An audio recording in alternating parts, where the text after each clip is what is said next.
Everyone can see me now. God help you. Conor Cunneen, IrishmanSpeaks here. And as we get very close to St. Patrick's Day, only 7 days away, I thought I would do a few readings from my book For the Love of Being Irish, some of the illustrations from the front cover of the book here, and give you a little bit of history and humour and fun about Ireland. Ireland is a tiny island off the west coast of Europe, just 32,000 square miles, that would fit almost twice into the state of Illinois. And it's an island that has made a huge difference to the world over the last 400 years. So today we will give some limericks and some prose from a book For the Love of Being Irish. If you have any questions you want to ask, I think you can put some references in there. We'll see if we can address them as we go on. So let's get going with For the Love of Being Irish. If you are interested in the book, and here's the book actually in its real, of course it's not. Of course you can't show it now, can you?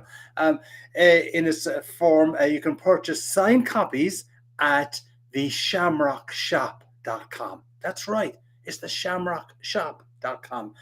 They shouldn't give money to Jeff Bezos. He's got more than enough. Okay, so let's go with some readings from the book For the Love of Being Irish.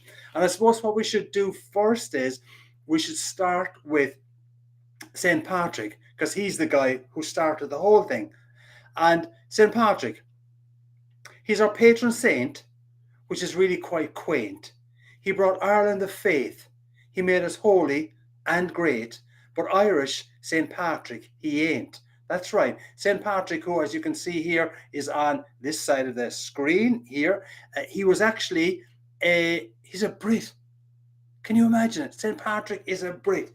And the story goes that St. Patrick, in the around 420-ish, was walking the beaches of Wales or possibly Scotland, and an Irish robber baron or pirate came over from Ireland, grabbed St. Patrick and brought the 16-year-old over to Ireland, where he worked as a slave for about 6 years in pretty miserable condition, mainly up towards the north of Ireland, probably around the Antrim area. St. Patrick escaped and went to Europe, where he became a priest. And in his memoirs, which are being validated as being reasonably accurate, even though they were written in the 400s, etc., St. Patrick said that he had a dream where someone came to him and told him that the people of Ireland wanted him to go back and bring the Catholic faith to Ireland. So what does St. Patrick do? He ups his bags and walks back over to Ireland. There was no Ryanair in those days, so it took him a bit longer than normal. St. Patrick then brought the Catholic faith to Ireland. He returned to Ireland around 430, something like that. Brought the Catholic faith to Ireland. He got rid of all of the snakes out of Ireland. Well, at least the ones that slither. We still have politicians in Ireland. And he also encouraged the Irish to bring the Catholic faith to the rest of Europe as well. So he had a dramatic impact on Ireland, its culture, its people, and also on the rest of Europe as well. Now, let's have a look at where some of the problems of Ireland actually started. And in the book For the Love of Being Irish, I want to go now to talk about which is the limerick I've got for Vikings. And they're the Vikings, nasty looking characters, aren't they? The limerick goes as follows. Apologies for the mess with the lighting. I got to get this thing sorted out at some stage. But the limerick goes as follows. They came from across the water. It would have been coming from Scandinavia mainly.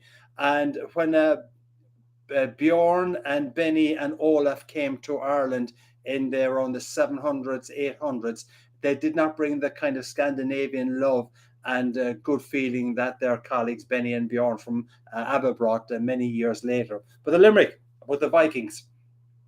They came from across the water, looking for your wealth, your son, or your daughter. They were known as the Vikings, and they fought with our high kings, with many a terrible slaughter. The Vikings were not the most happiest of people for the Irish population initially, but over a period of time, though, the Vikings actually did assimilate into Ireland. And they were to some extent seduced by the fluttering eyelids of the Irish colleen, got married, assimilated into the population, and they made major contribution to Irish culture and heritage. The Vikings were primarily the founders of Dublin, of Waterford, and Limerick. And there are still some Viking sites that you can visit when you do visit the wonderful Emerald Isle. So that would have been around the 790s, 800s that the Vikings came in. They assimilated into the country. Now, I did mention Dublin, that the Vikings actually started and were the genesis for that wonderful city of now over 1 million people. Dublin, capital city of Ireland. Its capital city is Dublin, where nothing is ever too troubling, where the beer isn't green, but it's great to be seen, and the people in Dublin are bubbling. Now, Dublin is on the east coast of Ireland, a population of over 1 million people right now. It's home today to the European headquarters for Google, the European headquarters for Facebook, the European headquarters for Twitter, the European headquarters for LinkedIn, and so many other different high-tech companies as well. Reason for that is that the Irish population are quite well educated. We speak English, which most of the American companies do appreciate. And as well as that, we're very, very welcoming and hardworking people, is what I would suggest as well. Dublin is also the home to, for all of you romantics out there, St. Valentine's body. He is actually buried in Dublin.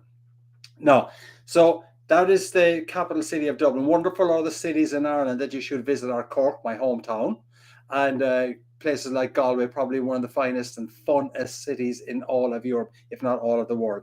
Belfast is turned into a wonderful city. The troubles have long since finished, and it's the most welcoming and wonderful historical city as well.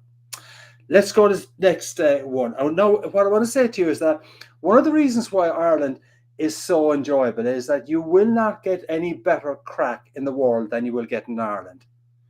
Yeah, I said crack. You'll get the best crack in the world in Ireland. Let me explain, my friends. To the Irish, the word for fun is crack, or the synonym for fun is crack. So, for instance, I would say to my friends, or friends will say to me when I'm in Ireland, they'll say, Conor, how's the crack? And I'll respond, mighty. Now, sometimes people do respond with an adjective in front of them when they're feeling it's really mighty, and the adjective might start with F. But as this is a PG program and transmission, we will not go with that.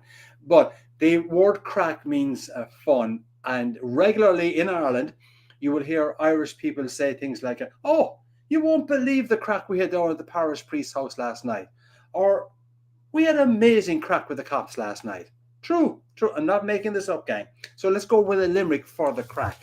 And the limerick goes as follows. And it shows, maybe it refers to a little Irish colleen who might have had a little bit of a misunderstanding with someone when she came over to the United States. She said to the cop, we'd have crack. To the cop, who was taken aback. But she meant they'd have fun. So they romped in the sun, had a pint, had a drink, and a snack.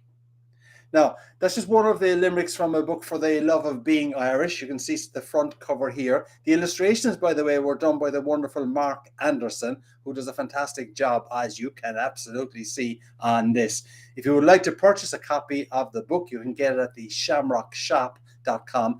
Don't give your money to Jeff Bezos because he'll only just go spaced out in it, okay?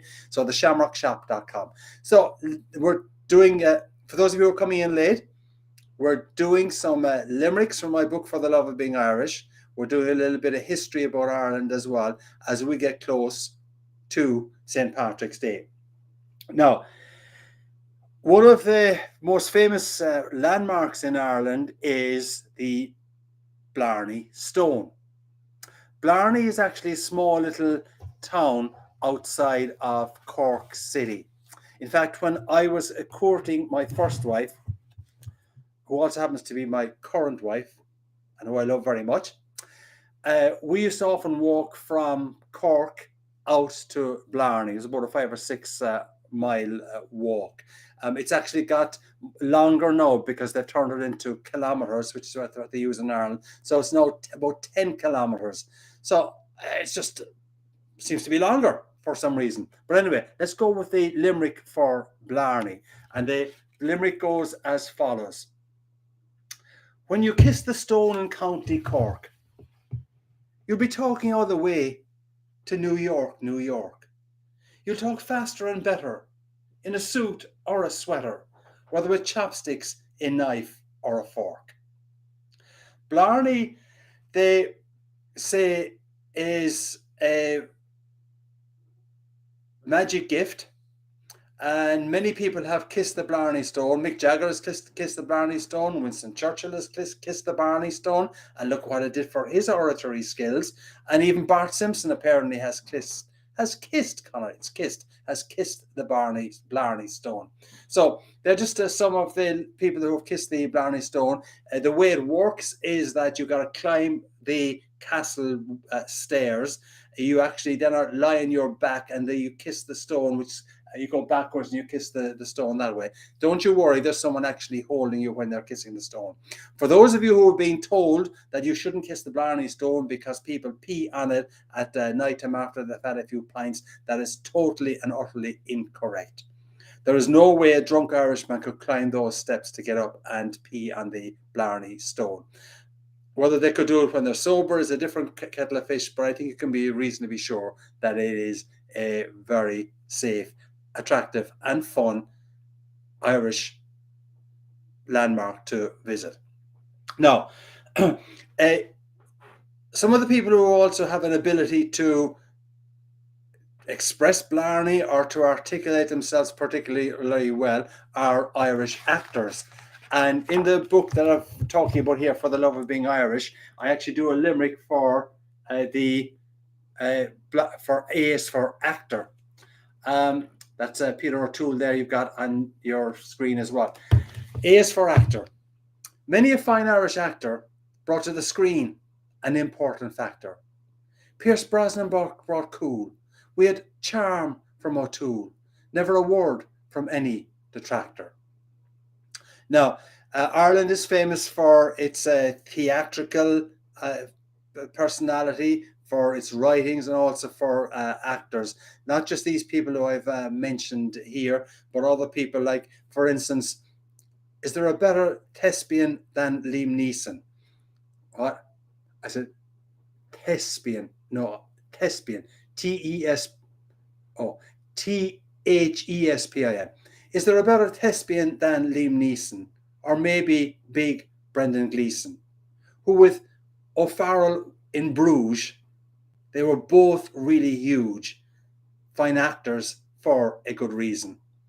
I was told that that's the reference in the first limerick to Pierce Brosnan, and especially Peter O'Toole, the youth of today, the Jay-Z crowd, the Gen Z crowd would not know who Peter O'Toole was. And then I was asked, well, how come you're only doing limericks about male Irish actors? And I try to do limericks for some Irish actresses. But I mean, how can you do a limerick that rhymes with Saoirse Ronan? Give me a word that rhymes with Saoirse and I'll give you a limerick for it, okay? And then another wonderful Irish actor or actress, whichever way you want to address it, Brenda Fricker. That sounds like a freaking profanity. So they're the reasons. I have not forgotten the ladies, but they're the reasons why we didn't go with some of those limericks. Now, we'll now have a look at, we'll get serious for a minute.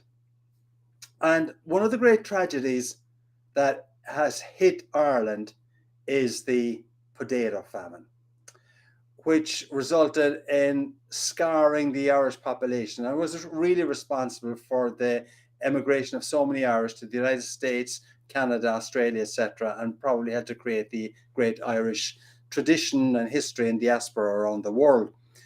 But the problem with the famine started to occur in the mid 1840s. Prior to 1845, in the census of 1840, Ireland was deemed to have a population of about 8 million people. By 1900, the population of Ireland had dropped to 4 million people. That's right, halved. I'll explain why. In Ireland, the Irish population was incredibly poor. Benjamin Franklin, when he visited Ireland in 1771, said he had never seen such poverty. And he said even the poorest farmers in New England were like princes compared to the Irish farmer and the Irish shareholder and the Irish tenant. The Irish tenant, because of the impact of English rule, had very little economic basis for survival. England prevented the Irish from being educated. It prevented the Irish from practicing their faith. It prevented the Irish from getting involved in government. As a result of that, the Irish population in general, about 80 to 5% of them, were totally downtrodden and incredibly poor and living in poverty. Their staple diet was the potato. So when Big Mike and Little Mike came in after a day's work and said, Mom, what's for dinner? She said, potatoes, lads. And when they'd come in on Tuesday and said, Mom, what's for dinner? She'd say, potatoes, lads. Wednesday, what's for dinner, Mom? Potatoes, lads. And Thursday and Friday and Saturday and Sunday was potatoes, lads. And January and February and March and April it was potatoes, lads. Which was fine as long as there was potatoes, lads. But in 1845, part of the potato crop failed. 1846 and 1847, most of the potato crop failed.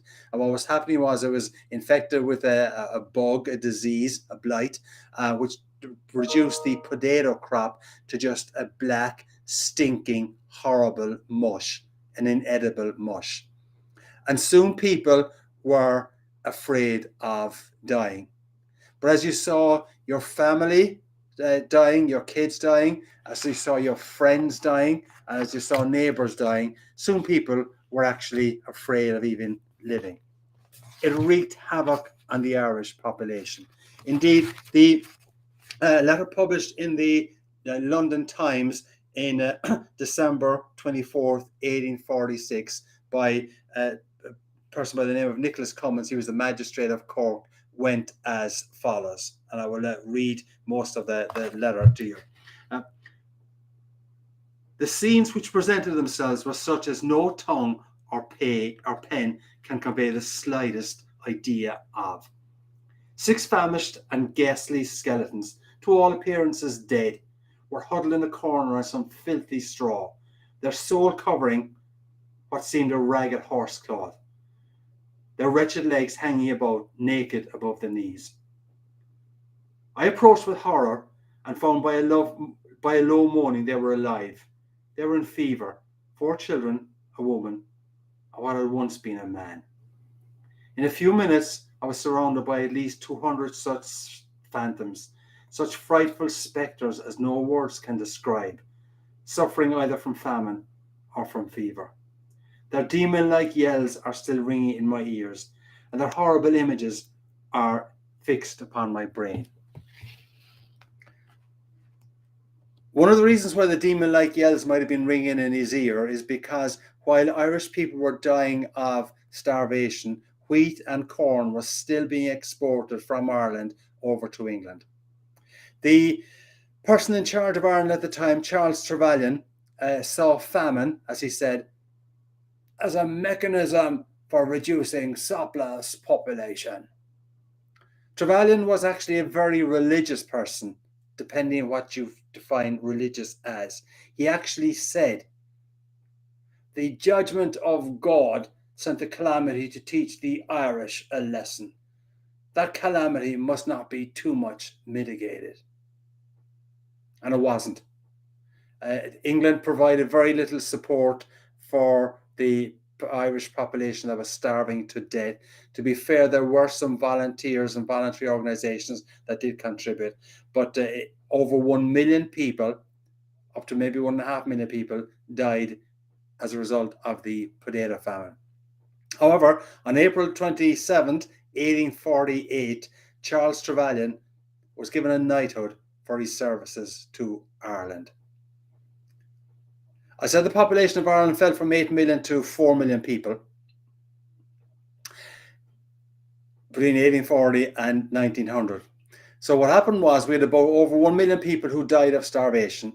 Then what happened was that as the potato famine was going on, people started to emigrate to the United States, Australia, and to New Zealand. In 1846, about 200,000 people emigrated. 1847, 1848, 1849, about 200,000 people emigrated. And it never really stopped for literally a century afterwards. It was almost about the early 1970s when the population of Ireland started to grow again. And those people who left Ireland in those days, they knew that they were never going to get back. Which brings me to the limerick I want to reference here in the book, For the Love of Being Irish. And that limerick is X. And X is actually for, I'm playing with words here, X is for exile. Mama, it's only for a while, he said with a sad, sad smile. But our dear old heart was broken. Not another word was spoken. Another son, another child for exile.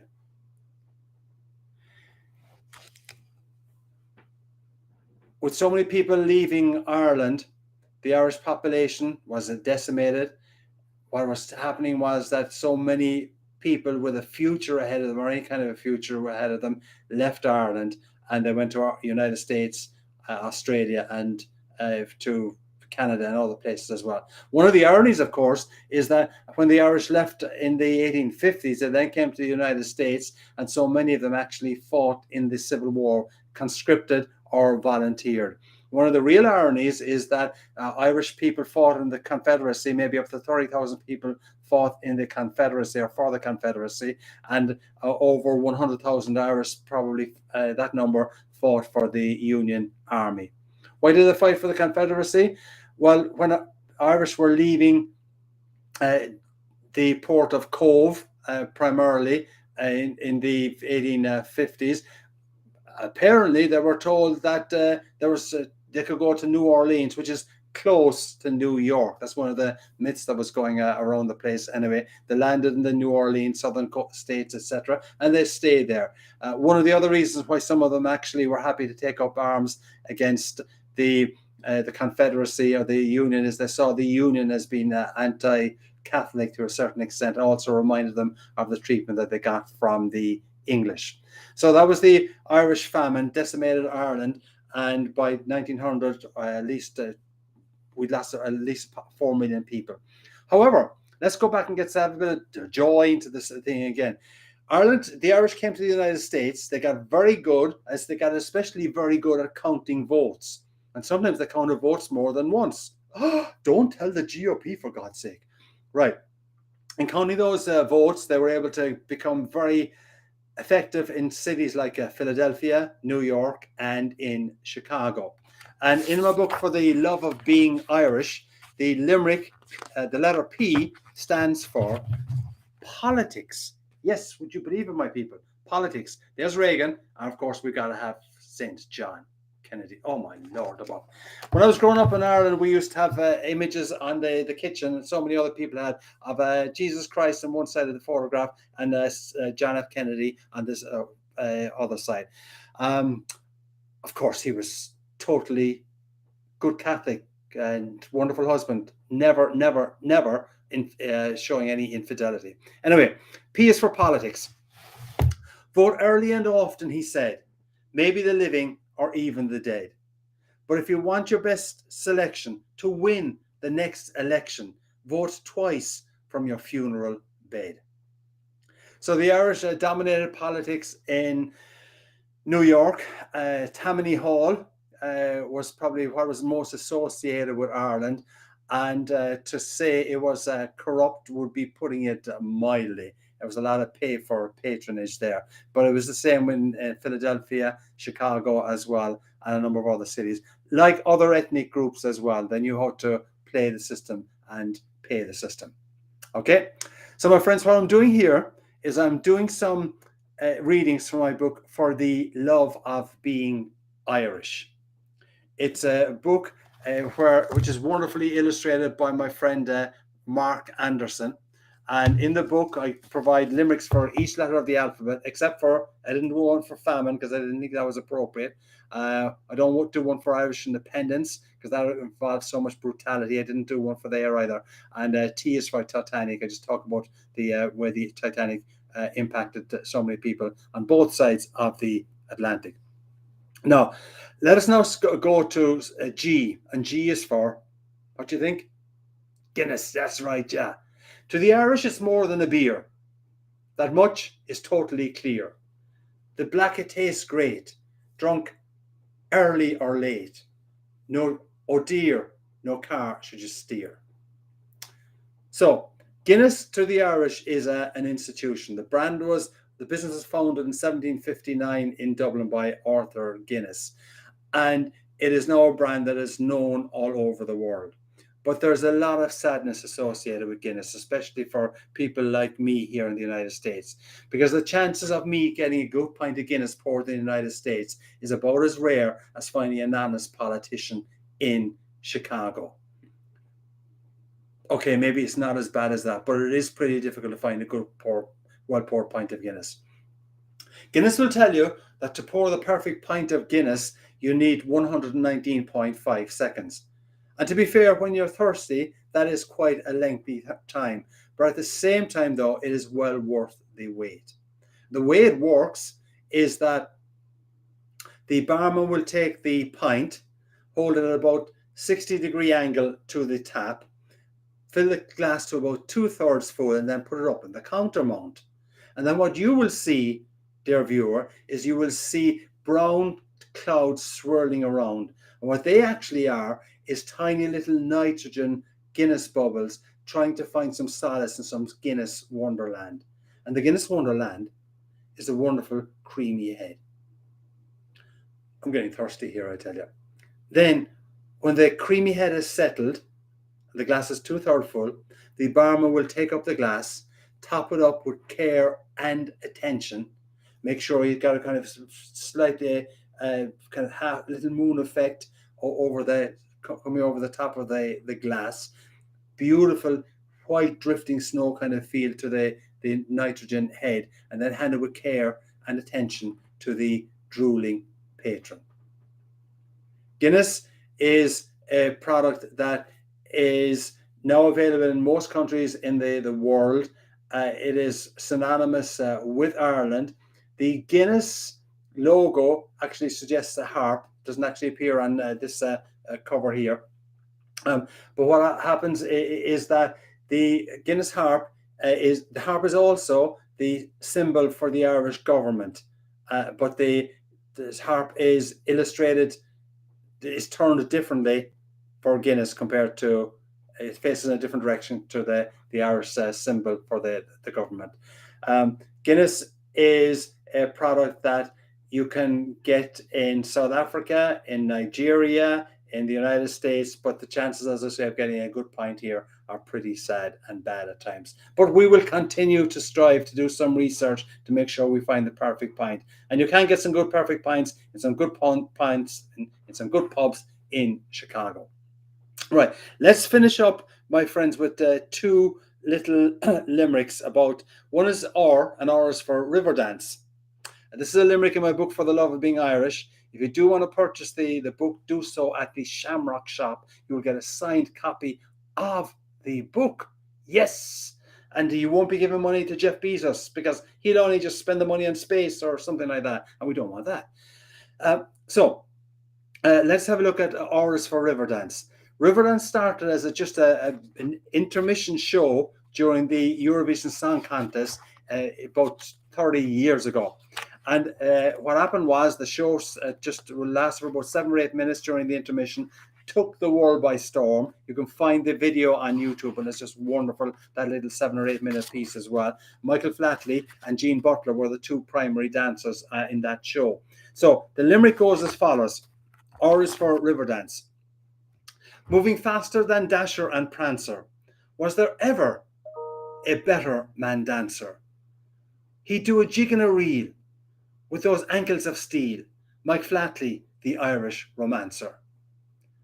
Today, the river dance show has been seen from San Francisco to San Diego, from Berlin to the Bahamas, and many places in between. A wonderful production showcasing the best of Irish music and the best of Irish talent as well. Final limerick I will leave you with is one about James Joyce. Okay? James Joyce, you can see here, this is the illustration of Joyce just behind me, done by Mark Anderson. Dublin's finest voice. No, forgive me, we start again. He's Ireland's finest voice is Dublin's James Joyce. Humour, pain and profanity. In his work, you can guarantee. James Joyce, the critics' Rolls Royce. James Joyce left Ireland at a relatively young age. Spent most of his time in Switzerland. He wrote Ulysses. And if you, there's, I say, three people who claim to have read, three types of people who claim to have read Ulysses. Liars, bullshitters, and people who are studying a PhD in English. Otherwise, it's impossible to read. And I'm going to have to take a break because my throat's gone at me. Excuse me. Right. But the book, though, if you can get an audio version of it, and it's a long book, and you're talking about an audio version, the book might be, I think, about 10, 12 hours to read it or to listen to it.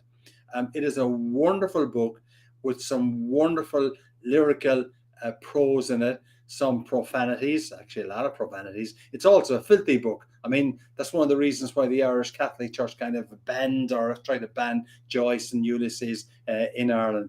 But it's a wonderful listen. So go to your local library. I don't not to buy it, not to read it, but to listen to it. You should be able to get an audiobook maybe in the library, and you will have a really good time enjoying James Joyce and Ulysses.